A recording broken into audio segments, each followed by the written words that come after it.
또 한 번의 회색 겨울이 찾아오겠습니다. 중국 정부가 경기 부양 정책을 추진하면서 미세먼지 저감 목표를 대폭 하향 조정했습니다. 미중 무역 전쟁으로 인한 경기 침체에 놀랐기 때문인데요. 이로 인해 올 겨울에는 중국발 미세먼지가 더 독해질 것으로 블룸버그 통신이 내다봤습니다.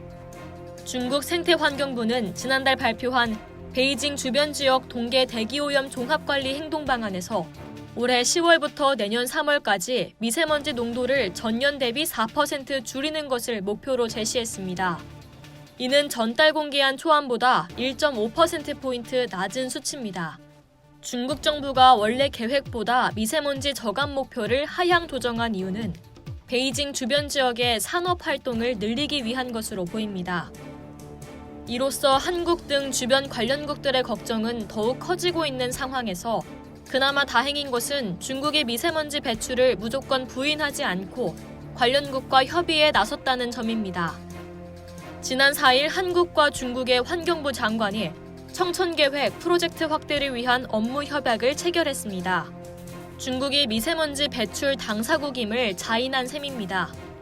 청천계획은 양국이 중국발 미세먼지 등 대기질 오염 요인 등을 적극적으로 막기로 지난 2월 합의한 데 따른 것입니다.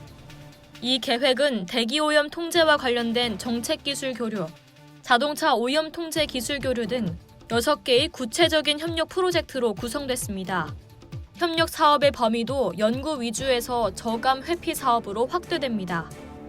구체적으로는 한중 간 미세먼지 예보경보 정보 공유, 중국 동부 해안 소재 석탄발전소 등의 국내 환경업체의 오염 방지 설비 설치, 중국 내 공동 대기질 관측 도시수 확대 등의 내용으로 알려졌습니다. 이에 따라 한국은 우리의 대기오염 물질 저감 기술을 중국에 수출하는 길을 찾게 된 것인데요.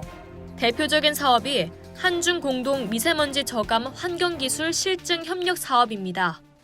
이 사업은 우리나라 기업이 중국에 진출하면 우리 정부가 계약금의 20%를 지원하는 방식입니다.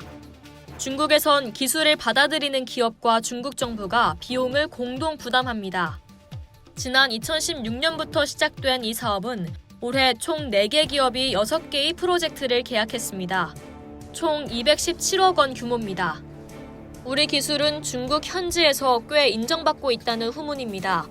선진국보다 다소 저렴하면서도 높은 신뢰 수준을 보여준다는 것이 이유입니다.